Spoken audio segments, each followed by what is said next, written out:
La presencia francesa en territorio argelino se remonta a la década de 1830. Durante años, cientos de miles de colonos europeos se instalaron en Argelia para ocupar y explotar tierras, y el poder francés fue penetrando desde las ciudades costeras hasta el interior desértico. Hola amantes de la historia, soy Francisco García Campa y esto es Velum Artis Historia Militar, el lugar de encuentro para nosotros los apasionados de la historia. Hoy viajamos a la Argelia colonial para conocer la Guerra de Argelia, 1954-1962. Pero como siempre, ya sabéis que para conocer un conflicto hay que buscar las raíces, y viajaremos hasta el siglo XIX para conocer el comienzo de la Francia argelina o de la Francia africana. Pero antes, como siempre, os recuerdo que el precio de este viaje es dar a me gusta, dejar un comentario y si queréis compartirlo en vuestras redes sociales o con vuestros amigos cara a cara, y recordarles que si quieren conocer la historia, que vean Velum Artis, ya sabéis, nada más os pido y nada más os ruego. Pero también para los Velunarteros, vosotros que ya sois apasionados de la historia y habituales en nuestro canal, os recuerdo que nos podéis apoyar en los sistemas de micromecenazgo en patreon.com, también si queréis en PayPal o en Bizum con los teléfonos que aparecen en pantalla de PayPal o en la descripción de los programas, PayPal no, perdonad, de Bizum, y si queréis también en propio YouTube o en iVoox con los sistemas de fans de escucha anticipada, por ejemplo, de los podcasts en la plataforma de iVoox. No, ya no os molesto mucho más ya, y como siempre agradeceros que os unáis a este viaje con nosotros en el tiempo para conocer la historia y así poder entender también el presente. Vamos a viajar esta vez con la ayuda o la guía de un amigo ya del canal y de los primeros colaboradores, nuestro amigo Joaquín. Hola Joaquín, ¿qué tal? Hola, Francisco, qué alegría estar de nuevo contigo Esta vez en tu magnífico programa. no estamos en vivo y en directo, estamos Esto- enlatados, pero no te preocupes que la gente va a dejarnos comentarios sí, y sí, nos va a sí. hacer preguntas sobre esta guerra de Argelia, también de la batalla de Argel, y en el fondo lo podemos vincular a los libros digamos, de lo que eres especialista y de lo que yo entré en contacto contigo, que es todo lo que tiene que ver con la Legión extranjera, ¿no? Efectivamente, en el último libro, el de la Legión extranjera y sus españoles, 1831-2017, el capítulo de la guerra de Argelia, narro los avatares de nuestros compatriotas, pues prácticamente en casi todos los regimientos de esta institución militar que sirvieron durante ese conflicto. Y bueno, a través de los mismos, de sus propias experiencias y aventuras, pues se hace un desarrollo de lo que fue la guerra de Argelia. Ujú. Un conflicto muy duro, porque no solo fue un conflicto colonial, ¿no? Como es lo obvio, ¿no? Al hablar de una guerra de una colonia, sino también para muchos de una guerra civil, porque para gran parte de la población, no gran parte, parte muy importante de la población era una provincia de Francia y ellos se consideraban franceses y vivían en un territorio francés, ¿no? Esto hay que entenderlo siempre, ¿no? Porque cuando hablamos de guerras coloniales, siempre hay una parte de la población, en este caso los pies, los pies negros, que hablarás después de ellos, que no consideraban que eso fuese una colonia, sino que era tan Francia como Marsella o como Lyon, ¿no? No, efectivamente, porque además el estatus que tenía Argelia era el propio de un departamento administrativo francés, como lo podía ser de- del departamento de Marsella, de Rouen o cualquier otro, o el departamento de Dilbar, en territorio continental. Es decir, que Argelia, como cuestión de principio, era territorio francés, no era una colonia de Francia, era territorio francés y tenía en consecuencia el estatus de tal. Otro elemento que le da unas características muy propias a este conflicto es la presencia de una abundantísima colonia de origen europeo. que son, como tú has nombrado, los pieds noirs, ¿no? Los pies negros. Y eso le da pues, también unas características dentro del desarrollo, incluso con la repercusión tremenda que tuvo la propia Francia y en su gobierno el hecho del desarrollo de todos estos acontecimientos de una guerra que duró pues 8 años. Pues vamos a conocerla y como siempre recuerdo a los oyentes que si quieren conocer los libros de nuestro amigo Joaquín, en la descripción del programa hay un enlace a la bibliografía de Joaquín y si queréis haceros con los libros, ahí tenéis una vía fácil que ayuda al canal y si no, en vuestra librería favorita podéis también pedirlo. Pues vamos a intentar conocer la historia de esta guerra en Argelia, pero hay que ir a las raíces, ¿no? Hay que buscar cómo comienza la relación de ese territorio, ¿no? Argelia, un territorio que ya España conocía, que España, yo hace un tiempo hice unos programas sobre el tema de la presencia española en el norte de África y un programa que viene aquí perfecto es el que hicimos sobre fortalezas hispanas en Norte de África. Y ahí hablamos de Orán, de Argel, territorios que para los españoles nos suenan. Cervantes sabemos todos que pasó parte de su vida en Argel, ¿no? Al final hay una vinculación, ¿no? de Europa con estas zonas norte de África, ¿no? Y España tiene presencia ya desde el siglo XVI, pero Francia comienza su relación con el norte de África justo en esta época del siglo XIX de comienzos, ¿no? 19. Efectivamente, por referirnos a los orígenes del conflicto o la presencia francesa en territorio argelino, tenemos que remontarnos al año 1830, cuando se produce la invasión francesa de las costas argelinas en su lucha contra el bey de Argel, que era un feudatario del Imperio Otomano, del Imperio Turco, que gozaba de enorme independencia política en ese sentido. Hubo un incidente diplomático, Francia se quejaba de lo constante, de que ese territorio, la costa argelina, servía de base de los movimientos de los barcos corsarios que atacaban a los buques mercantes franceses. Se provocó un incidente diplomático y fue el incidente diplomático que hablas es el incidente del abanico o del ventilador, como llamaban, ¿no? Es decir, sí, no sé si que te comentas cuando unos comerciantes dicen que no van a pagar la deuda que tienen, digamos, con el señor, ¿no? De Argel, salvo que los comerciantes reciban un pago que tienen pendiente con Francia, ¿no? Entonces al final este señor, el sultán, ¿no? Habla con el embajador francés para decirle que pague a los comerciantes para que los comerciantes le paguen a él, ¿no?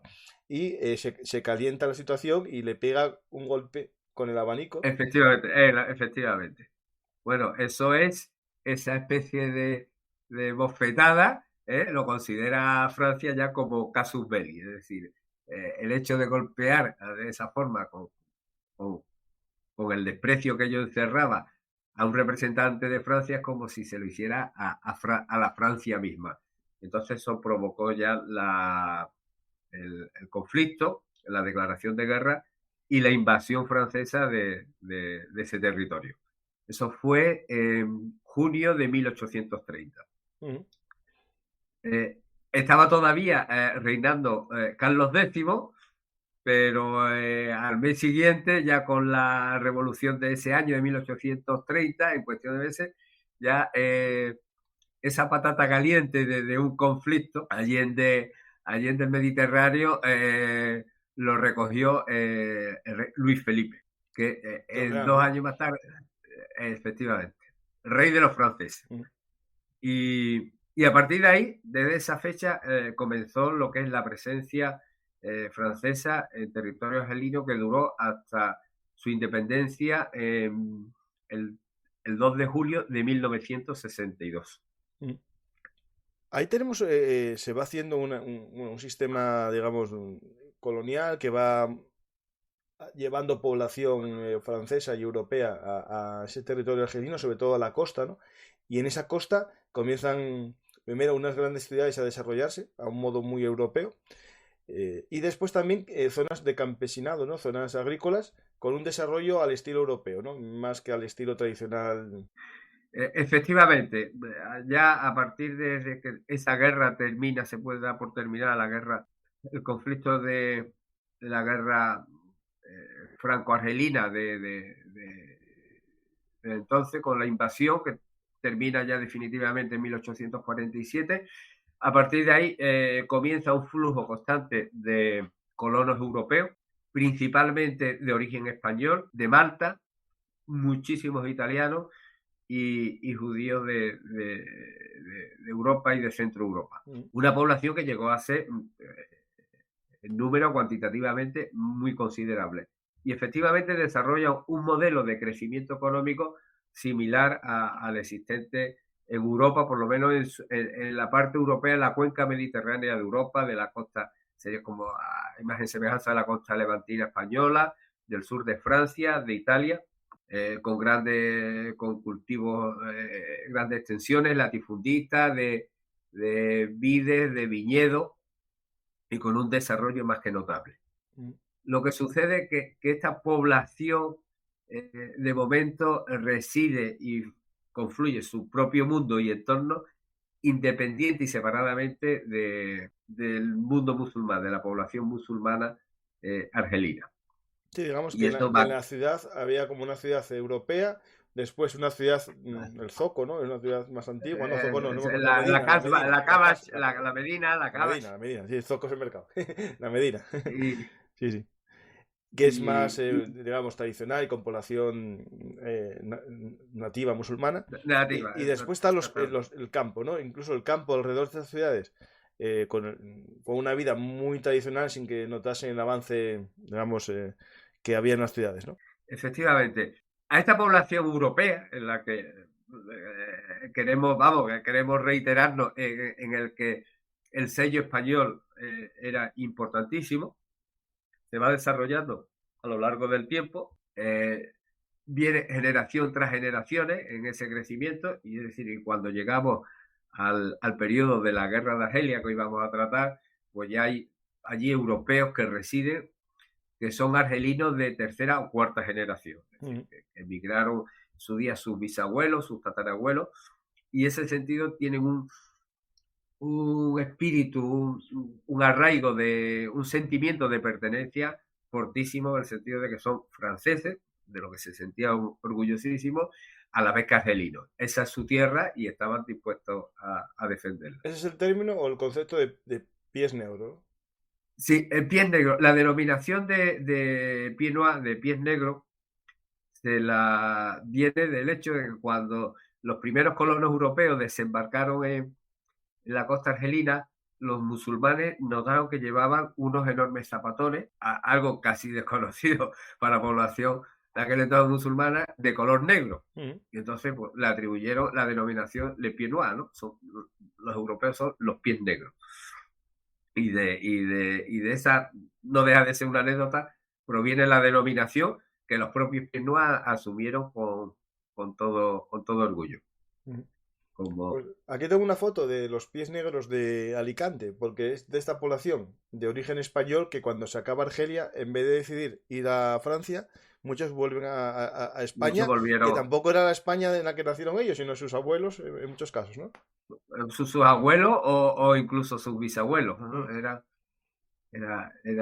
caso. Muchos de esos, pero la mayoría de ellos, con la declaración de independencia, se instalaron a Francia. Pero sí hubo algunos pequeños núcleos de pies noirs que decidieron, por las circunstancias, porque también un poco por el rechazo que le provocaba su propia patria, Francia en este caso, porque se sentían que habían sido abandonados por la madre patria, y entonces decidieron instalarse en la costa levantina. Sobre todo hay unas colonias considerables de pied noir a partir de la década de 1960, eso, en la costa levantina, especialmente en Alicante. Pues nos vamos ya a avanzar en el tiempo y ya vemos un poco esta situación, ¿no? Una provincia para Francia, un departamento que, digamos, tenía una legislación muy similar al resto de Francia, pero con unas condiciones que para otros sería una colonia, ¿no? Es decir, al final entramos en el debate de colonia o provincia, que eso es muy habitual en todo movimiento de independencia, ¿no? Unos consideran provincia y otros colonia. Al final de todo esto se une un poco a unas protestas que ya me imagino que hubo a lo largo de toda la relación Francia-Argelia en los años 20, en los años 30. Ya había precedentes incluso de nacionalismo argelino con intentos de cierta independencia, pero todo viene después, ¿no?, de la Segunda Guerra Mundial y lo que a nivel mundial se llama la época de la descolonización, ¿no?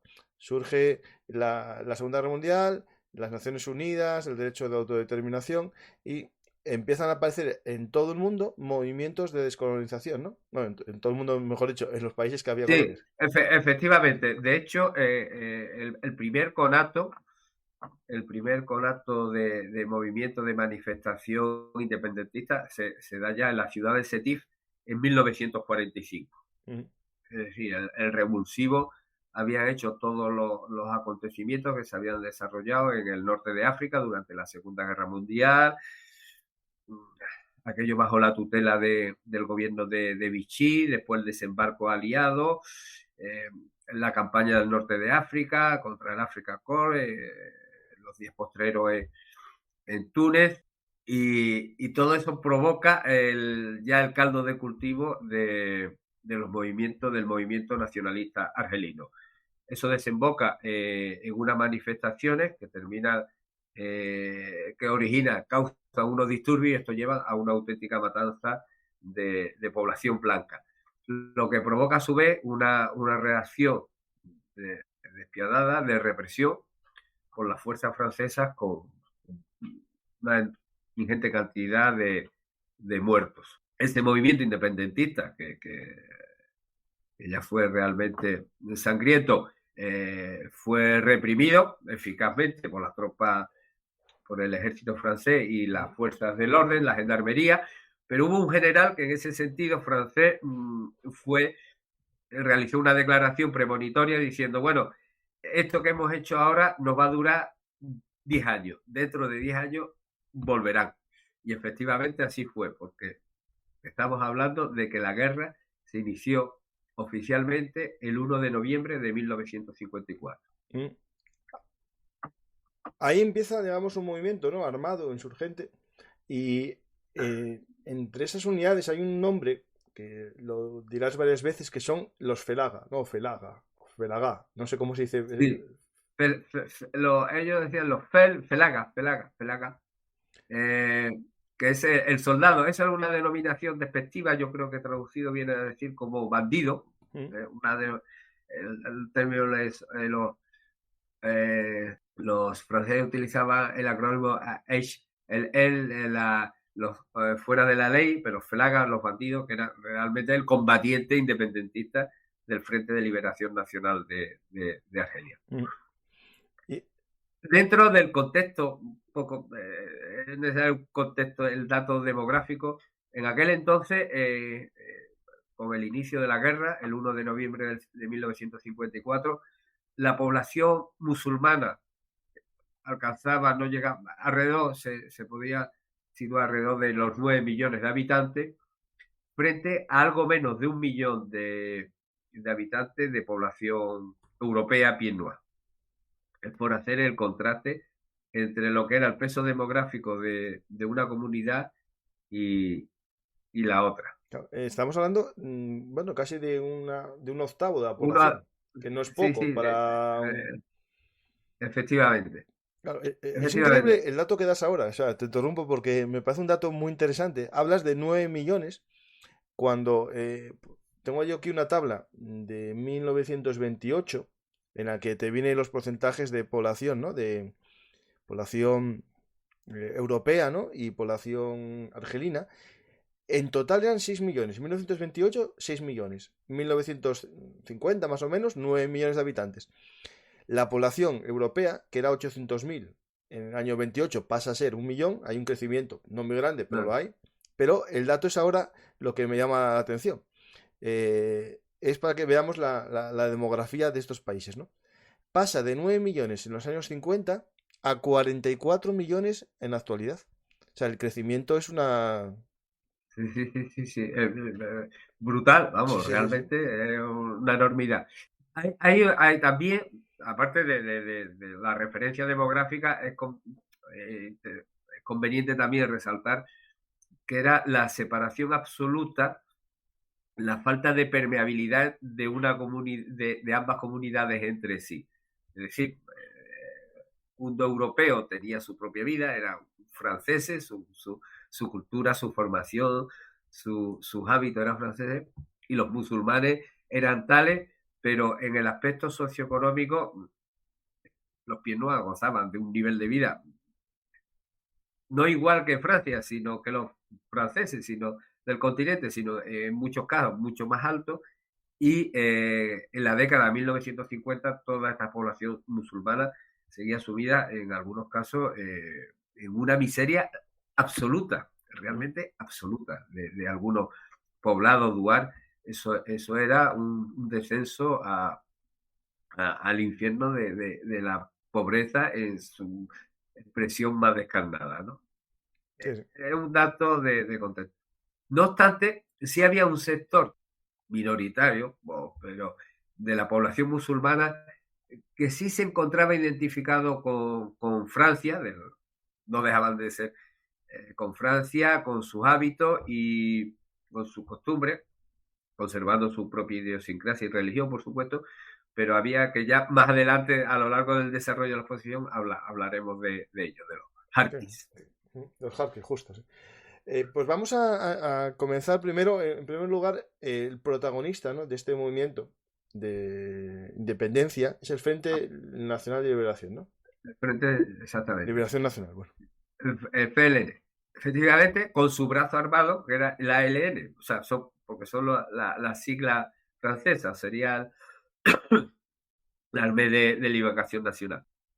La guerra oficialmente comienza el 1 de noviembre de 1954 con una declaración, hay una proclama formal para la sublevación y toda una serie de atentados en todo el territorio argelino. Y se considera que con esta proclama, en un día señalado que buscó el Frente de Liberación Nacional, lo que he leído de algunos autores, que fue elegido el 1 de noviembre porque era una fiesta católica, Ujú.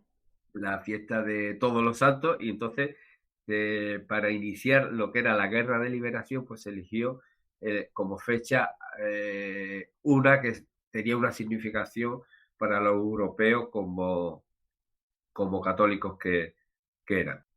Y a partir de ahí empieza la guerra, se puede decir que formalmente la guerra franco-argelina comenzó el 1 de noviembre del 54. Ujú. En sus inicios, ya estamos hablando del 54, bueno, pues realmente los miembros del movimiento del FLN se encontraba, eran muy pocos, con sus partidas de guerrilleras, de los felagas, los cativas eran las compañías, eran unidades militares similares a una compañía dentro del concepto del ejército europeo. Eran muy pocos, estaban muy mal armados, en muchos casos utilizaban incluso escopetas de caza, y en un primer inicio de esta guerra, prácticamente lo que se dedicaron fue a arrasar aquellas poblaciones musulmanas que ellos consideraban que eran algo tibias a su causa o no realmente afectas a la misma. Eso que estás comentando también sucedió en la Guerra Civil Argelina, más reciente, entre los que, digamos, estaban a favor del régimen creado en Argelia tras la descolonización y los yihadistas o integristas, ¿no? Al final es una táctica de destruir los poblados que consideras que no son fieles a tu bando. Y ahí se produjeron matanzas muy, muy duras que Sí, me sí. recuerdan a estas que también sucedieron entre digamos, argelinos, unos de un bando y otros que a lo mejor no estaban en ninguno de los bandos, que querían vivir su vida, ¿no? Sí, sí, y bueno, además esta campaña no solamente se contentaban con el hecho de las matanzas en sí, sino que eran además ejecutadas con una enorme crueldad hacia la población civil, de la que no se escapaban ni mujeres ni niños. Es decir, de un ensañamiento, una crueldad, antes de terminar dándoles muerte, realmente espantosa. Y ese es el inicio como método de guerra que, que empieza la misma con la actividad del FLN. Mm. ¿No? Van imponiendo lo que es un concepto ya de guerra moderna, lo que es la ley del terror en la población civil. Es el concepto, es decir, de momento, para hacernos respetar, dados los escasos medios militares que disponía, se tienen que hacer presentes en el conflicto a través de la ley del terror entre la población civil que lo lograron. Va transcurriendo 1955, se puede decir que es la fase todavía prístina del conflicto, y el FLN da un paso más en su guerra, en su campaña terrorista, y comete una masacre de civiles blancos, también terrible, de pied noir, en este caso, en los alrededores de la ciudad de Philippeville. Lo que trajo como consecuencia una respuesta de los propios colonos y de la fuerza del orden de un salvajismo pues equivalente al que realizaron los miembros del FLN con esta población Claro, digamos que todo se basaba blanca. Es decir, en acto y entramos ya en venganza, una ¿no? dinámica, exactamente. Eh, entramos ya en una dinámica realmente espantosa en ese aspecto. Mm. Pues Ya, sí, sí. no, te comentaba, ¿no? Que en este momento que estamos hablando del FLN como atentados terroristas, la reacción francesa es tipo policial, es decir, realizan o ya hay ejército de campaña actuando a gran escala o todavía no estamos ante la llegada de To- to- paracaidistas.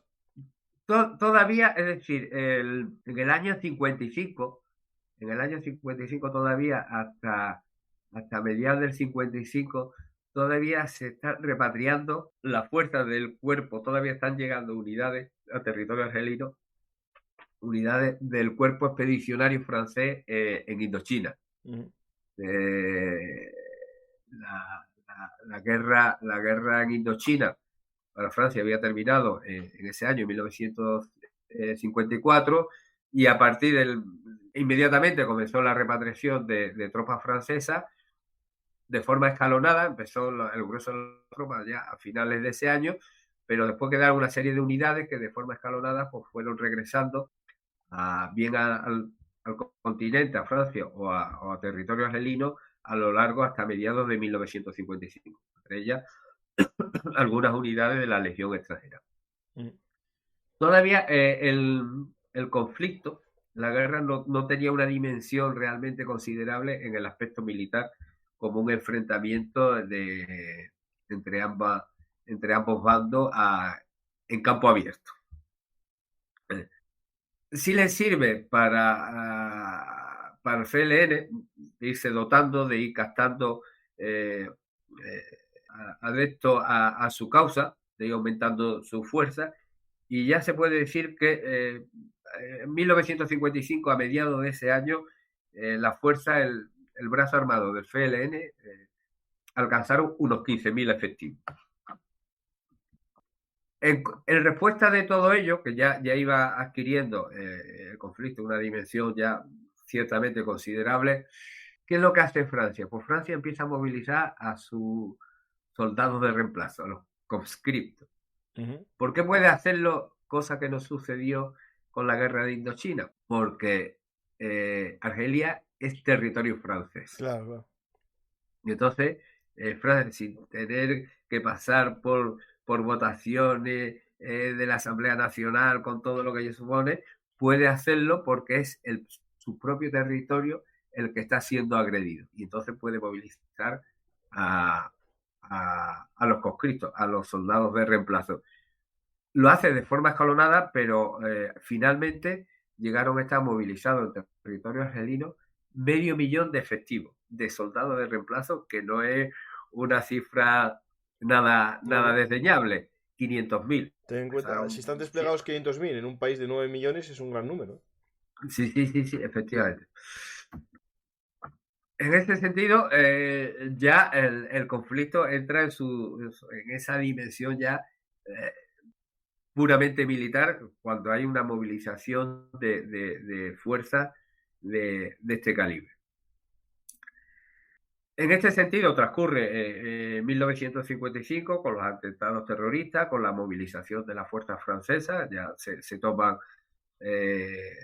lo están tomando en serio, y con el comienzo de 1956 hay dos circunstancias que al FLN le vienen a ayudar enormemente, que es la independencia tanto de Túnez y de Marruecos.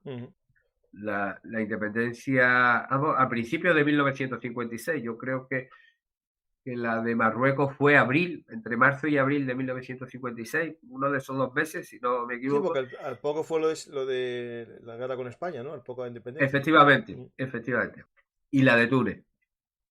¿Esto qué le supuso al FLN? Pues le supuso contar con 2 bases de retaguardia magníficas, en las que le bastaba con tener su base de retaguardia en territorio francés, que estaban a salvo de las incursiones que pudieran dar en su caso el ejército galo, y de ahí pues prepararse, instruirse y rearmarse. Vamos avanzando, y en el año 1957 es un año fundamental, porque además en este año tiene lugar en lo que es la batalla de Argel, de la que hablaba. Sí, ahí la batalla de Argel, yo recomiendo al que no lo vio que vea la película titulada La batalla de Argel, que bueno, refleja muy bien y duramente, sin tapujos, ¿no? La dureza de esa guerra, atentados terroristas, contrainsurgencia por parte del gobierno francés con torturas también en muchos casos, respuesta violenta cada vez más, increciendo, ¿no? de ambos bandos,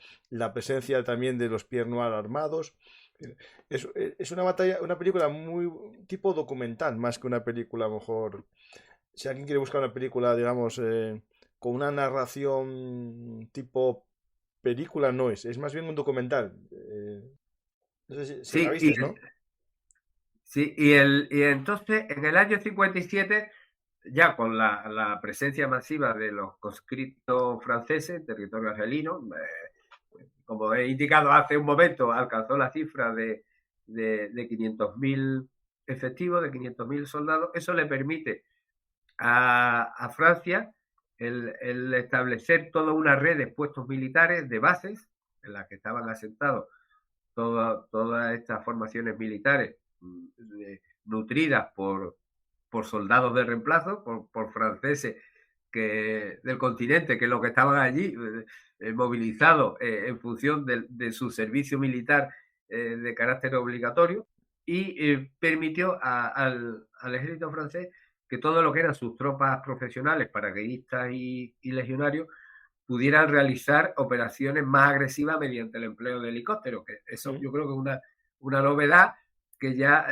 tuvo su desarrollo, su eclosión durante la guerra de Vietnam, como un modelo de desarrollo táctico del ejército que tuvo su eclosión con la guerra de Vietnam, con todos los famosos helicópteros Huey que transportaban a las unidades militares, y el inicio de ese desarrollo como forma de combatir tuvo efectivamente su génesis en la guerra de Argelia. Entonces es más o menos la base, la estructura sobre la que establece en el año 57 el ejército francés. Una red, una membrana de puestos militares de base, nutridas por el ejército, por las fuerzas de sus soldados de reemplazo, y la profesionalización a un extremo realmente extraordinario, tanto de las fuerzas de la Legión extranjera como de las unidades paracaidistas. Tengo aquí encontré una portada en Google de una revista Kepi Blanc. El Kepi Blanco es el de la Legión, ¿no? Sí, es la revista mensual de la Legión extranjera. Pues digamos, es un una revista que habla de los teletransportada en aquel momento, ¿no? Del papel de los Sí, helicópteros. claro, efectivamente, él con los famosos helicópteros, los bananas, ¿no? Porque tenían forma de plátano, eran los, ¿no? Entonces emplearon los primeros Sikorsky, los bananas, yo no sé su denominación Sí, sí, técnica cuál es, sé pero cuál es porque en el los programa bananas. que hicimos sobre teletransportada sí que salía este helicóptero también y te lo busco ahora mismo el nombre. Voy a poner una foto para que se vea Sí, que es una banana perfectamente banana. sí, sí, Es el H21 Flying Banana. exacto. H21. Entonces, durante este año 57 se desarrollan dos tipos de batallas diferentes dentro en el conflicto. La batalla de las fronteras, que hablaremos un poco más adelante, y después lo que fue la conocida, que como acaba de citar la película de Pontecorvo, de la batalla de Argel. La batalla de Argel trae causa de toda una ola de atentados de forma indiscriminada contra la población civil que lleva a cabo el FLN, pero ya en núcleos urbanos. Es decir, pero además de una forma terrible todas estas olas que tuvieron de atentados contra la población civil. Para dar un ejemplo incluso de testimonio de antiguos legionarios de origen español que he entrevistado con ocasión de mis libros. Es decir, una cosa era una mujer que dejar una bomba en la marquesina de una parada de autobuses para que estallara, claro.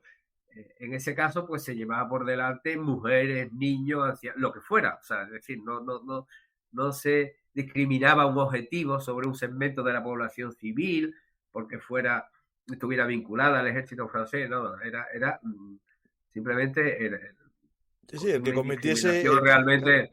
el que cometiese el acto de ir en transporte público francés, Sí, ¿no? sí, de una maldad eso.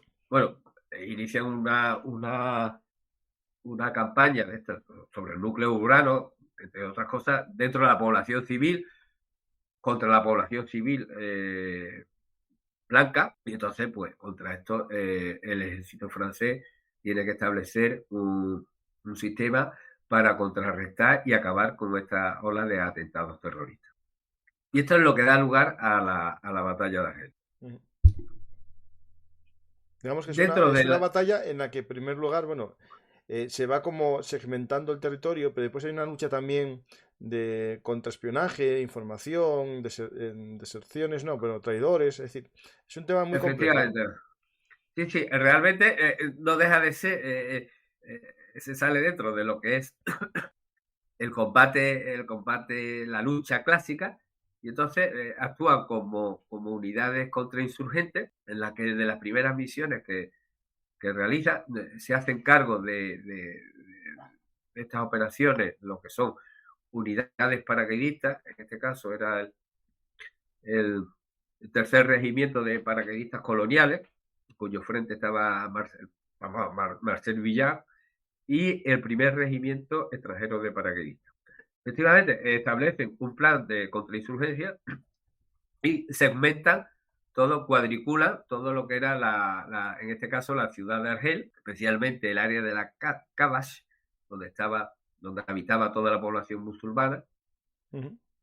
y para un mejor control sobre esa zona urbana ya cuadriculada, a cada zona, a cada espacio bien determinado, se le asigna una unidad militar. Esa unidad militar empieza a ejercer un control de vigilancia, eh, de arrestos y de declaración y de interrogatorios de prisioneros. Empieza a haber un momento, primero esa presencia fuerte militar, eso, y después empieza todo lo que es esa campaña de interrogatorio en el que muchas veces, pues, a través de la delación o de la tortura, consiguen la información adecuada para ir arrestando a los cabecillas del FLN, que eran los que estaban coordinando toda esta campaña de atentados terroristas indiscriminados. Ujú. La batalla de Argel, ¿qué tiene? ¿Cuál es la causa de la notoriedad que ha alcanzado, aparte pues que los franceses no dudaron en utilizar lo que era la tortura para obtener la información a sus propios fines? Todo ello ha abierto un debate moral, pues, bueno, que todavía incluso en Francia persiste, sobre, sobre lo que era el hecho de la tortura, sobre eso. Sí. Si era correcto moralmente, si eso se podía consentir y permitir que los franceses utilizaran para obtener información. Lo cierto y verdad que en muchos casos incluso se habla bueno, de ejecuciones sumarias sin juicio.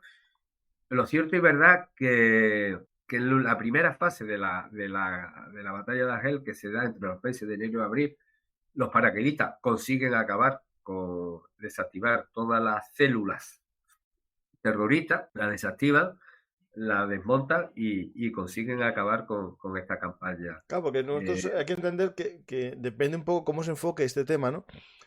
Para unos son insurgentes o guerrilleros y para otros terrorismo, porque juegan, ¿no? En esa zona que ahora se llamaría zona gris, Sí, ¿no? En la zona gris exactamente. no estamos hablando de enfrentamientos militares entre dos unidades, ¿no? Entre dos compañías o nivel tal, sino una parte que está metida entre los civiles realizando actos que se llaman en el lenguaje civil o penal terrorismo, ¿no? Es decir, ahí entra la diferencia, ¿no? En la aplicación, ¿no? Alguien diría que esto es cuestión policial porque son ataques terroristas, pero Francia optó por la vía militar, es decir, Sí, sí. no perseguirlo como delito, ¿no? Hay bueno, hay un debate que se está, es decir, hasta cierto punto, hay un debate hasta cierto punto muy maniqueo en ese sentido, en contra de las tropas francesas. Las tropas cumplieron su objetivo, muchos militares dicen, a nosotros nos dijeron que teníamos que acabar con el terrorismo en un tiempo récord y solamente nos exigieron que lo hiciéramos, que era vital. Entonces dice, nosotros utilizábamos los medios para conseguir ese fin cuya orden se nos había dado de que se llevara a cabo. Y lo consiguieron, es decir, desactivaron. Habida cuenta además la dificultad que tenía moverse entre la propia Cavache, que era de calles estrechísimas, laberíntica en su desarrollo, no tenía una concepción de desarrollo de núcleo urbano a estilo europeo, más cuadriculado, con grandes calles o calles de cierta anchura. Era moverse dentro de ese mundo en ese aspecto tan asfixiante, y lo consiguieron. En muchas ocasiones, pues ya dentro de la fama que tenía, que les precedía por sus propios métodos, al que cogían prisioneros, delataba a sus correligionarios sin que se necesitara utilizar otros métodos más expeditivos. Y en ese sentido, los franceses ganaron la guerra, la batalla de Argel, pero políticamente la perdieron. La perdieron porque el FLN supo inmediatamente victimizar esa pérdida Sí. de la batalla políticamente dentro de sus propios canales políticos, con el apoyo de el Partido Comunista Francés, que le sirvió de eco, y entonces políticamente Francia perdió la batalla de Argel, aunque la ganó en el aspecto militar o contraterrorista. Y incluso se ha abierto un debate sobre si se podría considerar esos métodos como crímenes de guerra, incluso que sigue vigente ahora desde el hecho. Un debate que además soslayó algo que decir que la causa de la causa había sido realmente actuaciones criminales del propio FLN contra la población civil de una forma absolutamente brutal y terrorífica, ¿no? atentados, es decir, que en un autobús, en la entrada de un bar, en la marquesina de un autobús, y ahí cuando estallaba la bomba, lo que cogiera de por medio. O sea, Digamos, fue una crueldad. esta batalla de Argel vence en la batalla, ¿no? Pero la guerra continúa y de hecho este mismo año Francia toma la iniciativa en el exterior, ¿no? En el campo. Cuando hablamos de esta guerra hay que centrarse siempre casi en la costa, ¿no? Es decir, no estamos hablando del desierto de Argelia, ni lo que ahora es vital por los pozos de gas, sino Sí, sí, la costa, en ¿no? la zona, esencialmente es toda la costa, las estribaciones del Nemecha es toda una franja. Es decir, hubo algunas campañas en zona desértica, que ahora, aunque sea una digresión, sí podemos mencionar, por ejemplo, tropas francesas intervinieron junto con las españolas en el Sáhara español, Mm. en una operación combinada entre ambos ejércitos, eh, eh, con ocasión de la campaña de Ifni el Sáhara. Claro, es que está justo a la vez. Estamos aquí hablando de conflictos Está que justo van a a la la vez, vez. entonces, efectivamente, que va a la vez, e incluso en Francia había desarrollado un potencial militar de fuerzas realmente profesionales, muy aguerridas, o sea, con una maquinaria muy bien engrasada. De hecho, a finales del 56, en noviembre, fue la intervención en el canal de Suez, en una operación Musqueter de las tropas anglo-francesas que desembarcaron en Egipto, que se tuvieron que retirar por presión de la Unión Soviética, que amenazó incluso con iniciar un conflicto bélico si los franceses y británicos no se retiraban. Eso fue en noviembre de 1956 y en el 57-58 unidades, que eso fue lo que le dio realmente un pulmón al ejército español para Mm. acabar con todo el movimiento independentista y guerrillero que se había desarrollado en Ifni y en el norte bueno, y en toda la provincia española del Sáhara. Para los españoles era la operación Teide, para los franceses Cubillón, y eso fue todo una operación de lucha contra estos movimientos pro-marroquíes, más que independientes, pro-marroquíes, Mm. que tuvieron lugar en ese año. Es decir, que tenía en ese sentido en la década, en este 56, 58, realmente tenía una capacidad militar Francia increíble. De Sí. hecho, la comparativa con la operación con Egipto se dio cuenta de la preparación que tenía en ese año los franceses con respecto a los británicos, en logística, Hablas de, en para la gente, que comunicación. la ocupación del canal de Suez. Efectivamente. Es Mm. decir, y bueno, y como digresión que nos hemos ido a la intervención francesa Sí, sí. en el Sahara Eh, español, ayudando a los españoles, pero ayudándolos. es una digresión interesante porque ahora una cosa que te voy a preguntar es justo este año 57, ¿no? Que la batalla de Argel más o menos se ve paralizada, se ve tranquilizado para la capital.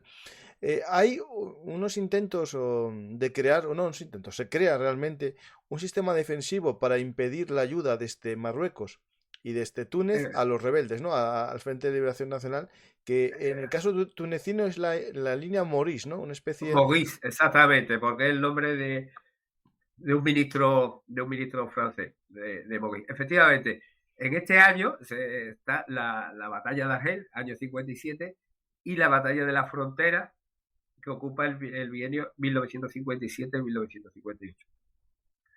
Como un año antes se había habían obtenido la independencia tanto Marruecos como Túnez, y comentando lo anteriormente expuesto de que eso fue un balón de oxígeno tremendo para la fuerza del FLN, porque tenía dos bases de retaguardia magníficos a salvo de incursiones francesas, pues le sirvieron de puntos de penetración territorio argelino para atacar.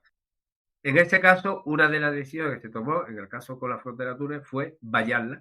O sea, se alambró prácticamente toda la frontera. En algunos casos, estas alambradas estaban electrificadas, cada cierta distancia había unos torreones de vigilancia, unos torreones para apreciar cualquier movimiento de paso de la frontera, y después incluso se estableció sobre esa misma frontera, sobre esa misma línea Morí, pues, unidades de vigilancia móviles a través de vehículos ligeros que iba constantemente moviéndose. Aquí hay en un mapa que tengo de esta línea Morris, hay radares, puesto como puntos de radar. Entiendo que no serán radares de aviación porque no tenían aviación en la ALN. Serían para vehículos, a lo mejor. Sí, sí, eran vehículos. De hecho, no por el hecho, es decir, claro, la penetración de la fuerza FLN, pues ante tal circunstancia de la propia, que como obra de ingeniería, en aquel entonces, estamos hablando 1957, 1958, supuso un esfuerzo realmente considerable. Establecer eso, eran muchos cientos, miles de kilómetros de frontera. Digamos, esta línea, Morís, eran 460 kilómetros de longitud. Sí, exactamente. No llegaron a 1000, pero era ya No, venga, no, 1000 sería la frontera completa, claro. O sea, exacto. Era pues línea electrificada de alambrada, pues prácticamente algo menos de Sevilla a Madrid, vamos, que, sí. por tener una referencia. No, no, y no solo una línea, claro, enormidad. porque yo la foto que tengo aquí es como 5 o 6 líneas de profundidad de alambre de espinos. Que estamos hablando Efectivamente, de miles de kilómetros de alambre. en muchos casos las fuerzas del FLN, su brazo armado, la ALN, no cejaron en pasar la frontera, entonces buscaban un punto, cortaban las alambradas, intentaban, pero rápidamente eran detectados. Entonces, en ese momento se desplegaban a través en helicóptero como fuerza transportada por fuerzas paracaidistas o de la Legión extranjera. Y ahí pues se establecía el combate. En esta situación de lucha, Francia desarrolló su propia, lo que es la doctrina de guerra, su propia doctrina, llamada doctrina de guerra revolucionaria. En el sentido que cuando detectaban un núcleo, la penetración de fuerza enemiga, de una cativa del FLN, de Felaga, que normalmente se movía por zonas abruptas, montañosas, todo lo que era las cordilleras, las laderas del Esaugué, ¿no? De una zona montañosa. Cuando se localizaba, se establecían como 3 grupos armados. Había un grupo de retaguardia que se movilizaba rápidamente para cortarle el paso, un elemento de bloqueo que se dirigía por tierra a los lugares de más fácil acceso, iban en camiones, grandes camiones, y ocupaban sus posiciones para impedirle el escape. Era como... Había otro elemento que era el importante, el elemento compuesto de paracaidistas o legionarios, que eso sí eran transportados hasta la misma zona de difícil acceso, que eran los que entraban en contacto con las fuerzas enemigas. Un contacto que muchas veces era visual, es decir, que estabas luchando y tú podías ver a tu enemigo, o incluso el cuerpo a cuerpo. Y eso es lo más duro de esos combates, eran llevados a cabo por fuerzas paracaidistas y de la Legión extranjera. En este cerco que establecían las fuerzas transportadas que descendían directamente sobre la ubicación de las fuerzas guerrilleras del FLN, en este cerco siempre dejaban una vía de escape. Para que a través de esta vía de escape el enemigo, cuando se veía emboscado y no podía vencer, intentaba huir, y claro, ante esta vía de escape ellos eran encauzados para que ya posteriormente un tercer elemento, mucho más retirado, fuera el que los esperara para aniquilar. Y esa era la estructura táctica de los combates que desarrolló el ejército francés ante cuando se detectaba la penetración o localizaba alguna cátiva o partida de combatientes del FLN. y desarrollaron eso con bastante, con bastante éxito. De hecho, hay una foto que no puedo poner porque está, digamos, muy protegida, digamos, de copyright, pero es muy interesante que es el tema de los radares. Había vehículos con un radar de aviación en toda la línea Morris desplegados. Entiendo que estarían enfocados a tierra con una alta sensibilidad para localizar movimiento de personas. Sí, sí, sí. Y después eso le ayudaba los altos, los grandes torreones de vigilancia, la altura, y después prácticamente fuera lo que era la vigilancia móvil a través de vehículos de fuerza terrestre. En uno de mis libros sirve de este contexto, cuento de la experiencia de uno de los compatriotas nuestros que sirvió en la Legión durante la Guerra de Argelia, que en una ocasión recibieron instrucciones porque cuando detectaron la penetración de una cativa del FLN, se desplazaron para combatirlo. Estos se retiraron, antes de presentar, se retiraron y entonces les dieron instrucciones a la compañía legionaria de nuestro protagonista de que penetraran también en territorio tunecino. Para ello les dijeron que se quitaran relojes, las placas de identificación, todo aquello que pudiera en un momento dado identificarlos como soldados del ejército francés. Pero vamos, yo creo que ese tipo de incursiones fueron muy escasas. En ese sentido, Francia respetó la frontera. Lo mismo sucedió con la frontera marroquí, el lado opuesto del territorio argelino, que también sirvió de base para las tropas del FLN. No es como sino como paradoja de las relaciones después entre estos países recién independizados, los denominados tercer mundo.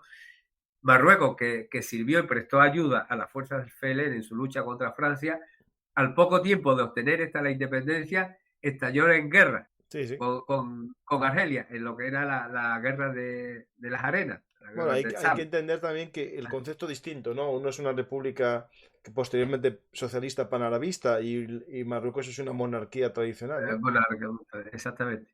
Pero bueno, como paradoja de decir, No, la historia. no transcurrieron meses desde la independencia de Argelia, que tuvo lugar en julio del 62, y al año siguiente, en 1963, se estaba pegando tiros con su vecino marroquí, ¿no? Un poco de las contradicciones de toda la geoestrategia internacional. Militarmente ya en el 1957, con el éxito de la campaña de la frontera, de la guerra la llamada la guerra de la frontera, y después la batalla de Argel, que volvió a recrudecerse a finales de ese mismo año del 57, los franceses siguieron su misma táctica y también le dio sus frutos. Hay algunos analistas que dicen lo que sucedió a Francia con la batalla de Argel es que la ganaron militar o policialmente hablando, pero la perdieron políticamente. Es decir, porque tú puedes desactivar por completo una célula terrorista, pero si tú no te has ganado la adhesión de la población civil, tarde o temprano surgirá otra nueva célula terrorista. Es decir, le falló la actuación política en ese terreno. Es decir, militarmente cumplieron su objetivo, terminaron ya a finales del 57 desactivando todas las células terroristas que actuaban en Argel, pero como no se ganaron la adhesión de la población, no se hicieron comprender cuál era su trabajo, cuál era su misión, y no se ganaron la adhesión de la población civil, pues decir, pues no había servido de nada. Y después políticamente, por el eco internacional y como realmente fueron capaces de transmitir todo lo que había sido la actuación del ejército francés con las torturas en los interrogatorios para obtener información y demás, pues la paradoja fue que políticamente perdieron, perdieron esa batalla, incluso cuyas consecuencias de tal derrota política todavía incluso resuenan en algunos mentideros políticos franceses dentro de la de sectores de izquierda, ¿no? Que todavía están. Bien es verdad que nadie, en ese sentido, nadie comenta ni se refiere a las tremendas barbaridades que hicieron la fuerza del FLN. Nosotros antes, como otra discreción, estábamos comentando que de todos los españoles que estuvieron en la Legión durante la guerra de Argelia, que venían pues, de estratos sociales, de un entorno muchas veces de desarraigo social y económico, sin embargo, fueron muy a favor de los pieds noirs, de la presencia francesa en Argelia, de la permanencia del esto y de un odio feroz hacia el FLN por, por las barbaridades y por los actos de tortura y de las que fueron testigos que habían cometido la fuerza independentista de Argelia. Es decir, algo que sin embargo, es decir, que fruto de sus circunstancias, de su entorno socioeconómico del que provenían, podían tener o cierta, si no simpatía o cierta consideración por lo que suponía el luchar contra un movimiento independentista, pero no fue así porque, pues ya digo, la guerra fue en ese aspecto terrible. Claro, Sobre digamos, todo, sí, la táctica del terror, ¿no? En este caso es el terrorismo, sí, sí, viene sí, ahí, sí, sí. intenta generar por el terror, ¿no? Bajar el afán combativo de la población civil y que presionen a su gobierno para que se acabe eso y poner fin al terror, ¿no? Realmente aquí se consiguió distinto, ¿no? Porque la población francesa se creó hasta su propio sistema, ¿no? Posteriormente, en contra de todos aquellos que intentaron negociar para poner fin al terror. Efectivamente, efectivamente, efectivamente. Yo, es un poco la paradoja. Bueno, todo esto se ha desarrollado. Yo no sé hasta qué credibilidad tiene ello. Todo ello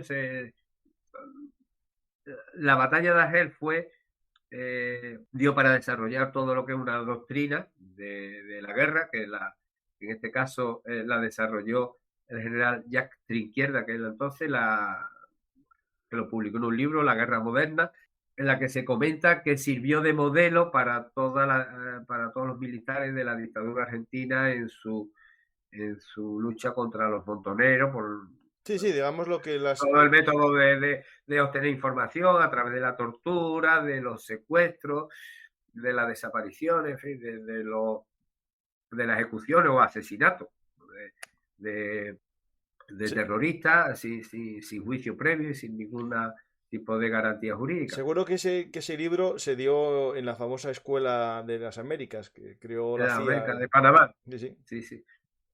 Entonces, es decir, pero fue una batalla definitivamente perdida por Francia en ese sentido, porque el FLN sí supo muy bien victimizarse, ¿sabes? En ese sentido, y eso tuvo un eco, una resonancia. Ten en cuenta que ya después del golpe, del desembarco no fallido, sino de la operación fallida, es decir, de franco-británica en el canal de Suez, ya Nasser se volcó en su apoyo al FLN, Que claro, claro. y ya no solamente en medios, sino además por el eco político ya como vocero de la lucha del Frente de Liberación Nacional. Estoy poniendo fotos que después a lo mejor te interesa a ti si no la conoces. Acabo de encontrar una página que se llama tenes.info. Tenes.info. La guerre en fotos. La, La guerre en fotos. Que tiene una colección magnífica de fotos de esta guerra. sí, sí, por ahora lo voy a ver, lo Sí, voy te lo a... paso después por WhatsApp para que la Sí, sí, veas. sí, Porque es sí. magnífica la colección que tiene. Voy a poner si puedo poner la captura aquí de, de la dirección web para que la gente lo vea. Sí, espera, voy a quitar un momento una cosa. Va, ahí lo tenéis. Tenis.info. Se llama La Guerre de fotos. Pues el que quiera ver más fotos, que entre ahí y que vea, porque va por colecciones y está muy bien. Pues tenemos ya este año 57 más o menos visto. Sí, y nos vamos al año 1958. Vale, ahí vamos al 58, que también empieza con manifestaciones, ¿no? En las grandes ciudades. Efectivamente, en las grandes ciudades. O sea, es decir, ya eh, la cosa se ha complicado realmente, o sea, está complicado y ya surge dentro de la población europea un movimiento sociopolítico de la Argelia francesa. Es decir, que para que nadie le quepa duda ni nadie titubea a nivel gubernamental, político, militar, de que esta población de Pied Noir son franceses, se consideran franceses y entienden que su tierra, de las que son descendientes por tercera o cuarta generación, tiene que seguir siendo como es un departamento francés, un departamento más del Estado francés. Claro, porque aquí ya hay gente que empieza a hablar, ¿no? De que a lo mejor es rentable dar la independencia a Argelia, ¿no? Efectivamente, ya porque la situación... el año 1958, militarmente, se da la batalla de Souk Ahras, que son varios choques a lo largo de lo que se puede denominar como tal, como propiamente una batalla que dura una semana. Algo inaudito hasta aquel entonces, porque todos estos choques entre fuerzas FLN cativas y fuerzas paracaidistas o legionarias tenían lugar en una jornada o en dos. Que hay que ver también, es decir, el espíritu de estas fuerzas profesionales que estaban acantonadas, es decir, sus bases militares, sus instalaciones, para aquella época gozaban de un cierto confort, de comodidad,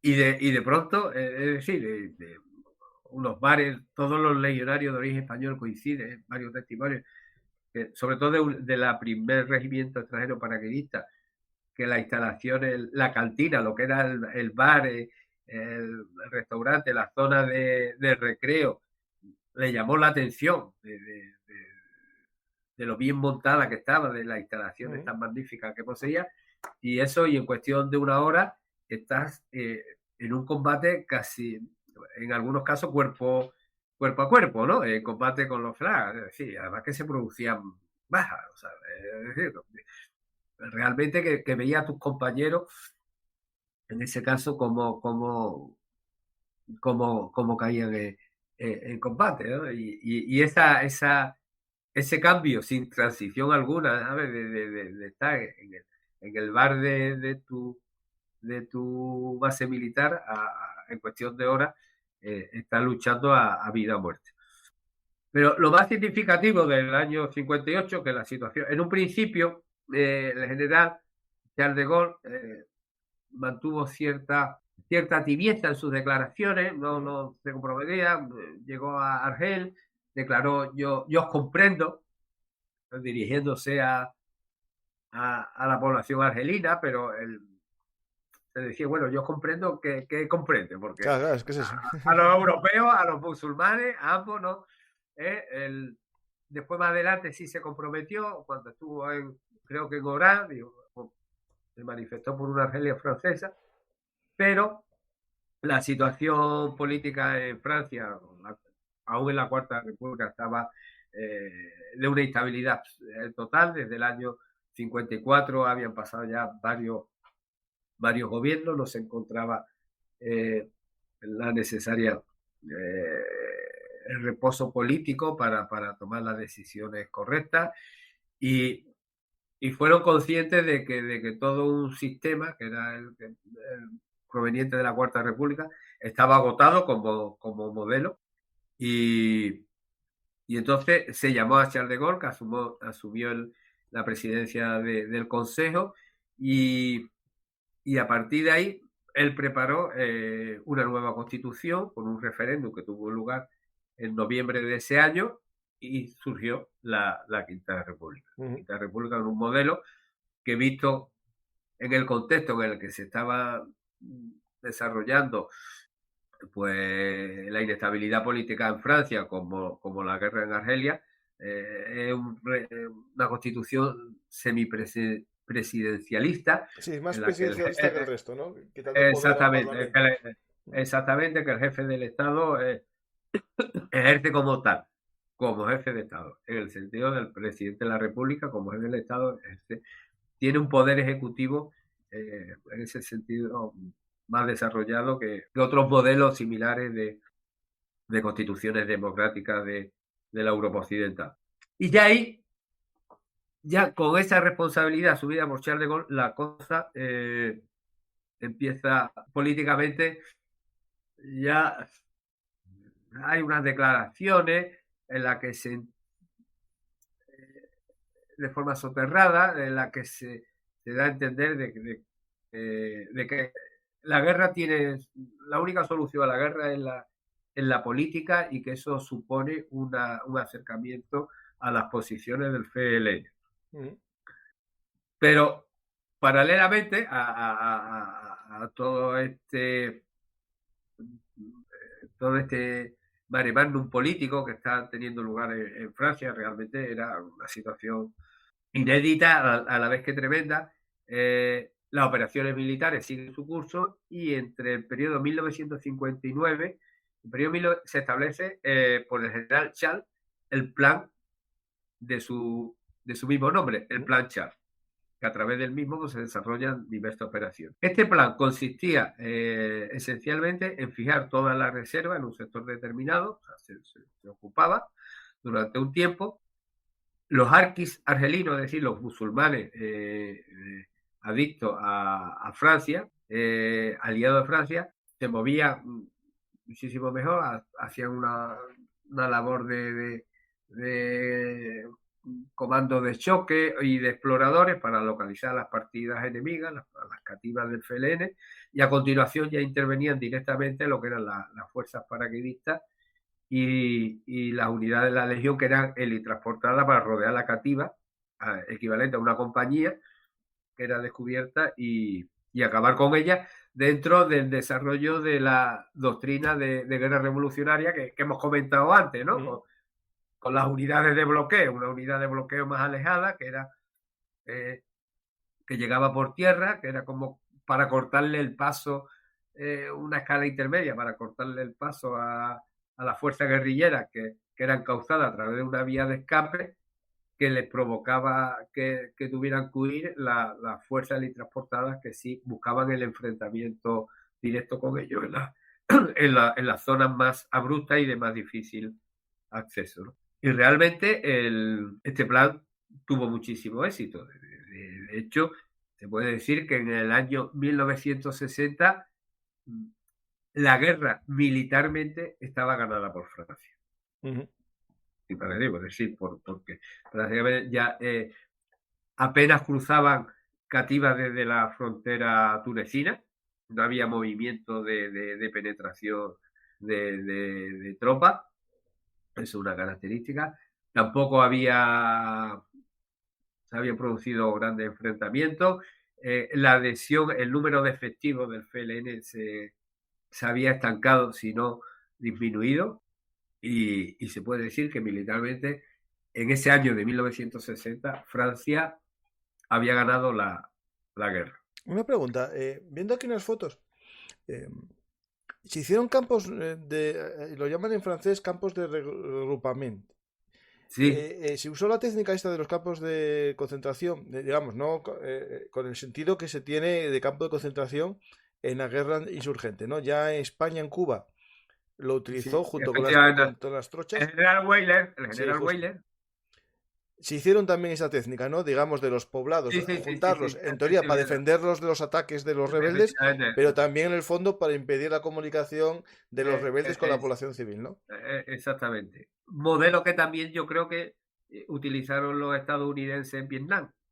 Sí, ellos llamaban, Eh, sí, sí, tiene un nombre, eran ellos ponían los puestos de boinas verdes en una zona y alrededor la población pro, digamos, pro estadounidense o pro Vietnam del Sur iban a vivir cerca, sí, sí.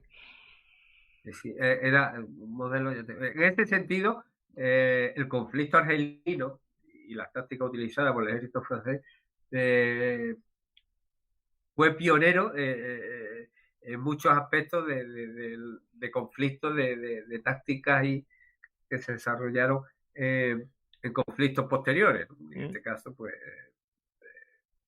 hace Vietnam, ¿no? Con el desarrollo de la fuerza élite transportada, el agrupamiento de las poblaciones locales, para su mejor defensa y aislamiento de las fuerzas enemigas, que era ambas finalidades, efectivamente. Pues en ese sentido, pero claro, si la guerra se había ganado militarmente, políticamente lo que estábamos diciendo, porque ya en ese mismo año, ya instalado como presidente de la Quinta República, ya el enfoque del general de Gaulle ya era otro, ya se iba deslizando hasta el punto de reconocer, hacia la solución política, hasta el punto de reconocer que, bueno, que la población argelina tenía el derecho a la autodeterminación.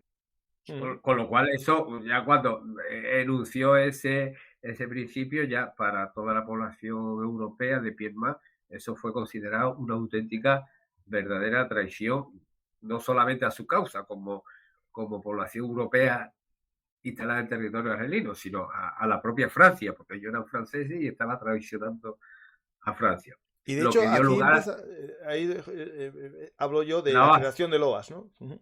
Exactamente, exactamente. Eso en el año 59. En el año 60 la guerra militarmente está ganada, pero ya a partir del año 61, yo creo que políticamente, la permanencia, yo creo que el análisis que hizo Charles de Gaulle es que, aunque la guerra se ganaba, políticamente ya era inviable la permanencia de Argelia como parte del Estado francés, y se iniciaron las conversaciones en el año 61. Claro, eso, imagínate lo que supuso como elementos de explicación, y no de justificación, sí de explicación del nacimiento de la OAS, de la adhesión a esta organización de muchísimos militares franceses, que ellos entendían que decían, bueno, hemos sido realmente, hemos estado luchando durante en el año 60, 61, llevamos 6 años de guerra, más de 6 años, con muchas bajas de soldados franceses, luchando despiadadamente contra un enemigo que, si se destacaba por algo, era por su crueldad, no, sino por sus habilidades militares, sí por su Mm. crueldad. Y ahora llega un nuevo presidente, una nueva república, la quinta, con un nuevo presidente, Charles de Gaulle, militar, Sí, sí, sí. Más y nos tradición está, todavía. y nos está traicionando. O Sí, sea, sí. entonces, eso, pues, provocó todo la OA, todo como movimiento, la organización, el ejército secreto, la organización del ejército secreto, provocó que también desarrolló toda una labor terrorista, Ujú. hay que señalarlo, y, y bueno, y paralelamente Hasta qué político, punto es cierto los intentos de asesinato de Golf, de Gaulle? Que, sí, LOAS, bueno, hay películas, hay la historia de Chacal y tal. bueno, sí, sí, bueno, de hecho hubo un atentado que resultó fallido, el atentado de Petit Clamart. Hubo un atentado, Petit Clamart, hubo un atentado e iba Charles de Gaulle con su coche oficial, su Citroën Tiburón DS, Ujú. y fue ametrallado.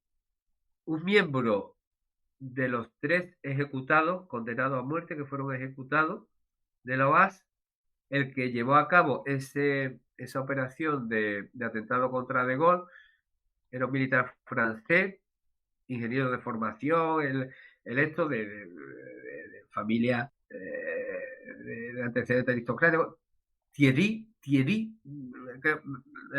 no te sé pronunciar, que fue cogido prisionero, de hecho fue condenado a muerte y ejecutado. Y fue un atentado en un cruce de disparos y consiguió salvarse, pero ese atentado realmente se produjo. Su vehículo fue ametrallado, pero entre otras cosas, gracias a la pericia de su chofer. Yo he leído, no sé si es verídica, pero es como anécdota, que al chofer de Gaulle le concedieron el título honorífico del mejor conductor de Francia al año siguiente, porque durante ese atentado, que tuvo que dar un volantazo para huir de las ráfagas que disparaban contra el vehículo, puso el intermitente como acto reflejo. Y eso, yo no, es decir, no tengo contrastada la fuente si eso es cierto, ¿no? Pero bueno, circula, lo he leído, ¿no? Es decir, o sea, a ver, básicamente, que un buen conductor siempre comunica el cambio de carril, ¿no? Y este lo hizo cuando además estaban disparando desde varios puntos diferentes. Y después hay gente que nunca pone intermitente, fíjate, mira. No, sí, bueno, por eso le dieron el esto. No, eso lo he leído, lo he leído y la de esto, pero no sé yo la fiabilidad de la fuente, porque no deja de ser un caso curioso. De hecho, sí, o sea, el objetivo de la OA era acabar con De Gaulle. Era el traidor por antonomasia. De hecho, a Francia y a la... Era tan traidor que militares pertenecieron a los y posteriormente, si no entendí mal o no recuerdo mal, hubo hasta intentos en la propia Argelia de un golpe de Estado, ¿no? Pero una toma militar, ¿no? Del país. Exactamente. Estamos hablando del año 61, se inician las negociaciones. Ante ese hecho se produce lo que es el Putsch de Argel, que tiene lugar en abril de 1961. O sea, ya en el 59, en 1959, ya Charles de Gaulle habla del derecho a la autodeterminación, que se entiende que hay que ser comprensivo, que se le puede reconocer a los argelinos. En el año 61 comienzan ya las negociaciones a nivel político con el FLN por parte del gobierno francés, y eso provoca el levantamiento, el putsch de Argel, que encabezan cuatro generales, también de lo más granado del generalato francés, que son Salan, Charles, el que da nombre a su plan tan eficaz, de 2 años antes, Hugo y Celes. Este push tiene lugar es un golpe de Estado, o sea, la finalidad era un golpe de Estado, es decir, que suspender todo tipo de derechos y entrar bajo la supervisión de las unidades militares. Y en un sentido, incluso una vez tomado el control de todo el territorio argelino, pues si había que dar el paso de llegar hasta Francia, pues lo darían. ¿Y contarían con algún tipo de apoyo, pensarían, en el ejército francés del continente? ¿O no hay ninguna fuente o información? No hay ninguna fuente de información. El caso es que el putsch fracasó en su origen en la propia Argelia, porque claro, cuando hicieron la declaración en tal sentido, lo primero que necesitaba era la adhesión de todas las unidades del ejército francés, y especialmente las profesionales. Ello no se produjo. Bueno, masivamente, se dieron el caso de algunas, pero muy pocas. Entre ellas fue el primer regimiento extranjero de paracaidistas en la región extranjera, ¿no? Sí, de hecho, casi todos los que veo en fotos de este putsch son todos paracaidistas, ¿sí? Pues son paracaidistas. Y bueno, cuando el putsch fracasó, lo primero que se hizo es que este regimiento fue disuelto. El regimiento fue disuelto, muchos de sus oficiales fueron arrestados, algunos cumplieron condenas de prisión, y sobre todo el más famoso, el Indenois de Saint-Marc, es una figura muy, muy conocida en Francia porque él, de familia tradicional, aristocrática, de ascendente, este oficial, con 19 años estuvo en Buchenwald, en un campo de concentración alemán, porque había sido partisano, sobrevivió, no sé algo, pero consiguió salir con vida. No sé si fue de Buchenwald o Mauthausen. Después después ingresó en el ejército y luchó en la guerra de Indochina, ya en el primer BEC, entonces era batallón extranjero de paracaidistas, y después de ahí a la guerra de Argelia. Es decir, tenía una trayectoria de partisano, de resistente jovencísimo, campo de concentración alemán, toda la campaña de Indochina y la guerra de Argelia. Bueno, fue uno de los que los altos oficiales, era entonces, yo creo que comandante o actuaba como comandante siendo capitán de grado, y fue detenido, y fue el que hirió a uno de los oficiales del regimiento extranjero que fue disuelto. De hecho, incluso como consecuencia de ello, Charles de Gaulle llegó a plantear la disolución de toda la legión extranjera. No llegó en esto, pero de momento, de hecho, la única unidad paracaidista que tiene ahora la legión extranjera es el segundo REP. El primero, ya digo, como consecuencia del push, fracasó. El push fracasó, se inició, yo creo que fue del 21 de abril hasta el 26, hasta 5 días más tarde, de dos fracasados. Los generales puchistas no tuvieron una adhesión masiva de unidades militares para que el mismo triunfara, y al final pues fracasó.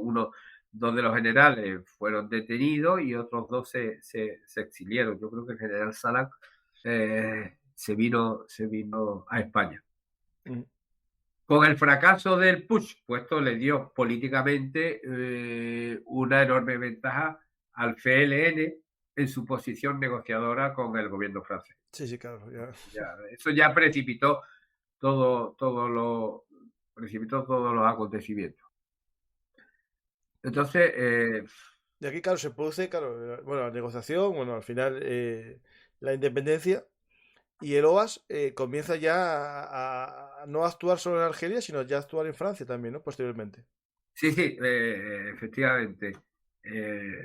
Comienza a actuar en Francia, y lo que realiza es toda una campaña ya de terrorista con sus víctimas, y Francia utiliza como respuesta a la OAS todos los barbús. Los barbús era como una policía paralela que no estaba sometido a ningún control, una especie de matones que a miembros de la OAS que cogía, miembros que liquidaban o sea, la misma mano dura que con los... Exactamente, sin mayor los ¿no? problemas. Entonces, el capítulo de la OAS es dolorosísimo, porque realmente es muy comprensible el desgarro que, sobre todo estos militares que dejaron el ejército y se metieron en la OAS, se hicieron terroristas que habían luchado, pues muchos de ellos tenían una trayectoria de 3 guerras, o incluso los más jóvenes de toda la guerra de Indochina, más la guerra de Argelia, estamos hablando de muchísimos años combatiendo por Francia en una guerra que, si no fue la de Indochina, esta sí la habían ganado militarmente, para terminar igual teniendo que abandonar lo que era además territorio francés, no territorio no colonial. La OAS tuvo un colofón tristísimo, porque de los detenidos de esta organización fueron ejecutados, que yo recuerde, 3. Fue un oficial, el ingeniero militar francés Thierry, el diseñador, el creador del atentado contra De Gaulle, Petit Clamart, y después un oficial francés, de Gaulle, oficial también con una trayectoria, que venía también jovencísimo de la Segunda Guerra Mundial, venía de ranch, desde abajo, había hecho un curso de adaptación para ser oficial de la Legión Extranjera, Indochina, toda Argelia, y él fue ejecutado en un pelotón de fusilamiento, él y otro suboficial legionario también de origen Dobecar, yo creo que era de origen húngaro, que también formaba parte de la misma célula de Gre, y también fue fusilado ante un pelotón de ejecución en cumplimiento de su condena a muerte. El resto de los militares, como muchos, los clásicos, sufrieron cárcel, condena de cárcel, y ya en el 68 hubo, de los que quedaban, pues, muchos que eran militares con un recorrido realmente extraordinario, como el famoso el Indenois de Saint-Marc, ¿no? Y muchos otros fueron amnistiados y muchos recuperaron todas sus condecoraciones y derechos militares. Otro epílogo dolorosísimo fue lo que sucedió con la población musulmana, afín a los franceses, los harkis. ¿Qué es lo que sucede? Claro, cuando ya se negocia en el año 61, se negocia todo el proceso de independencia del Estado de Argelia con el FLN.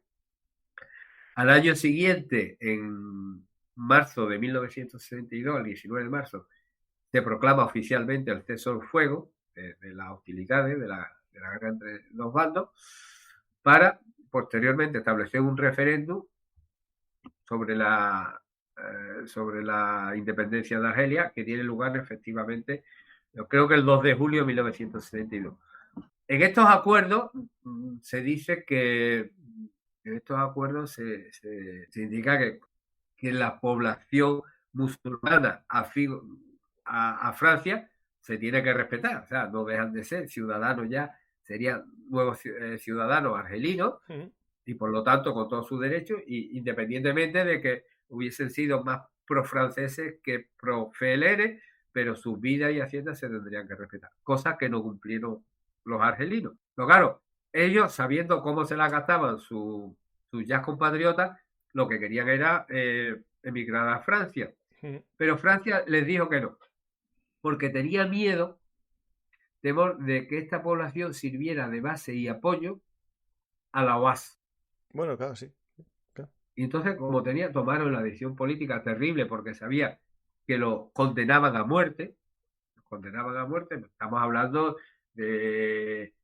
Las cifras oscilan. He leído recientemente que fueron de los harkis que se quedaron en Argelia, la Argelia independiente, unos 100.000.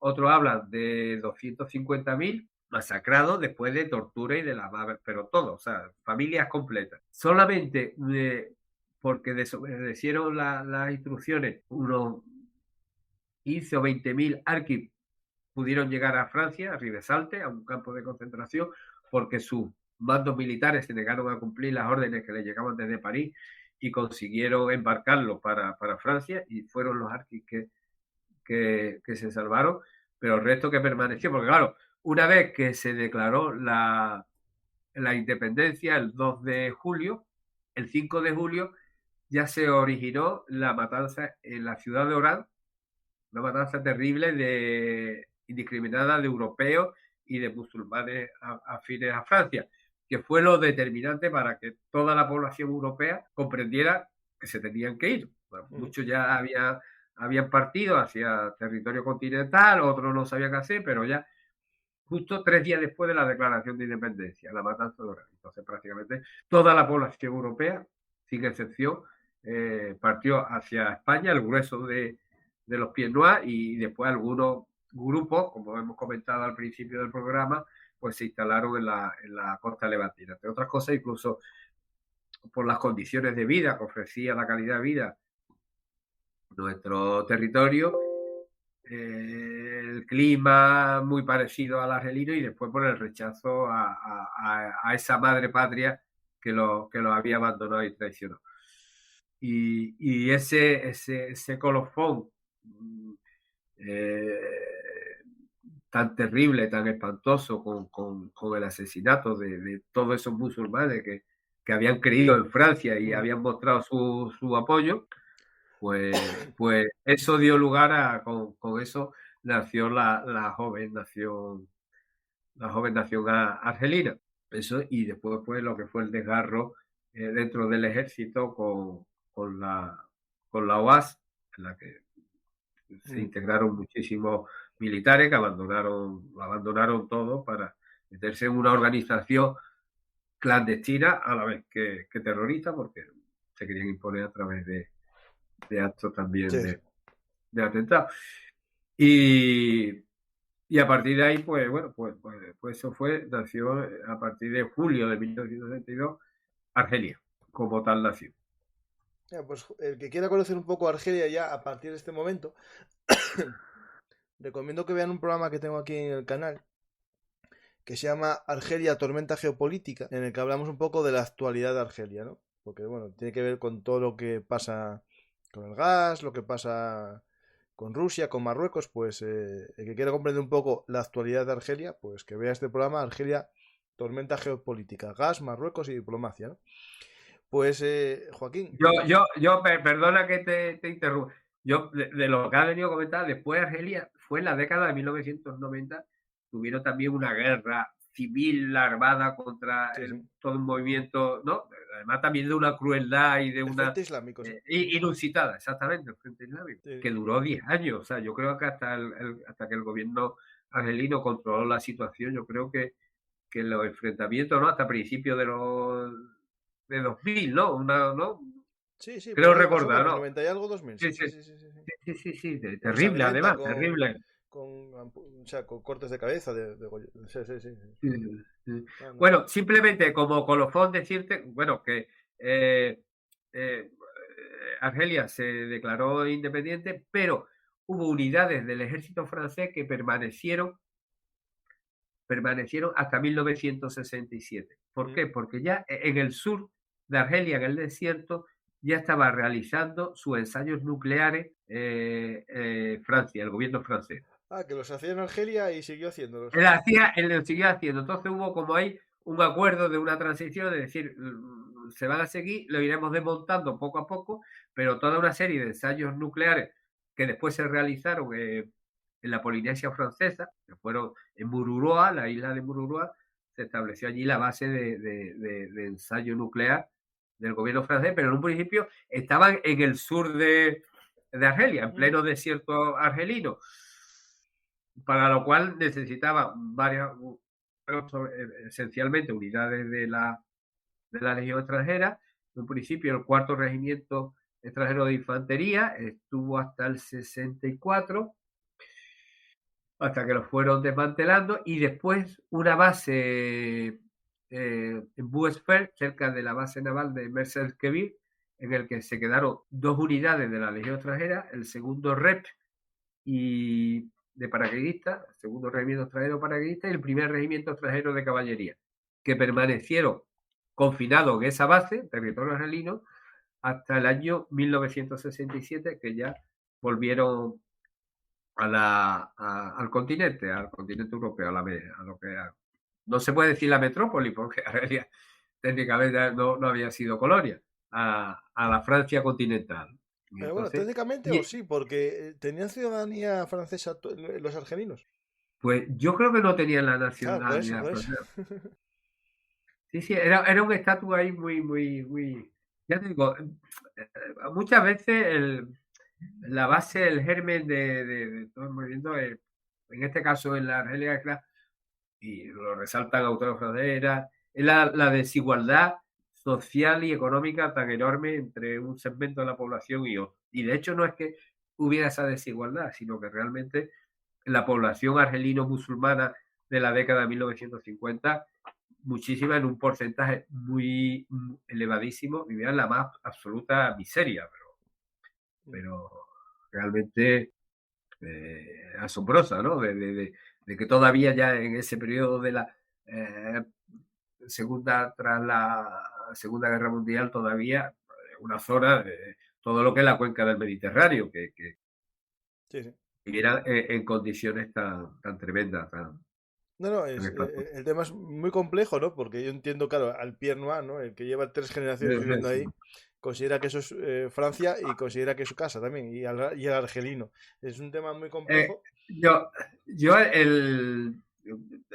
y jurídicamente lo que has comentado de la nacionalidad, te cuento una anécdota. Leí una biografía de un Pied-Noir, de apellido español, Ruiz, y este pie, que se alistó en la Legión extranjera,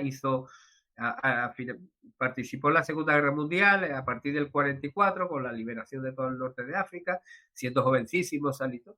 Mm. Y él se alistó en la Legión extranjera porque pese a que su familia era de origen español, él hablaba español y francés, y él creía que no tenía la nacionalidad francesa.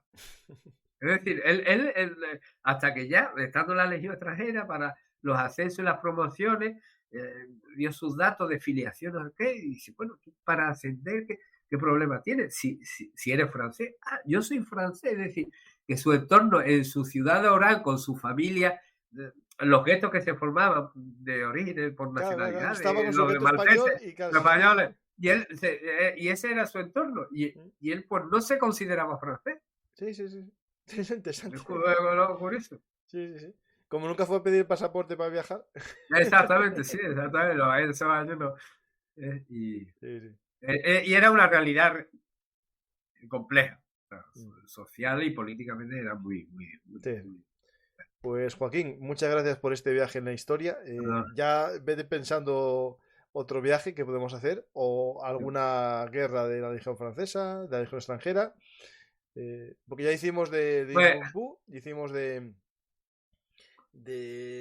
Camerón, hicimos uno pues de... mira, sí, sí, a lo mejor, no, por dar una idea, ya que hemos hablado de Argelia, un poco desarrollar cómo era la vida del combatiente, en este caso legionario o de unidad paraguayista, cómo se desenvolvía, cómo era la campaña durante la guerra de Argelia, el equipo que llevaban, cómo eran los combates, cómo Vale. las marchas, las circunstancias, la vida de campaña, a lo mejor pues, desarrollé un poco ese tema, un poco que yo creo eso, que en ese desarrollo, en ese estilo de intervención, fue con sus matices y de lo que fue la intervención de las unidades estadounidenses en Vietnam, ¿no? Se desplazaban desde las bases, como vivían entre ellos, cuál es la diferencia, la enorme diferencia entre lo que era un ejército profesional en ese sentido, que aceptaban ese estilo de vida, a lo que les sucedió a los estadounidenses, que esas unidades eran mucho... De servicio militar, Eh, sí. Ujú. exactamente. Sí. Pues perfecto, sería una buena idea. Y también, para más adelante, si un día te apetece, me pusiste ahí el capote y yo voy como Miura. La intervención del canal de Suez me interesa mucho, es un tema Sí, sí, sí, muy sí. poco Muy tratado y es un curioso. tema que me gusta desde siempre.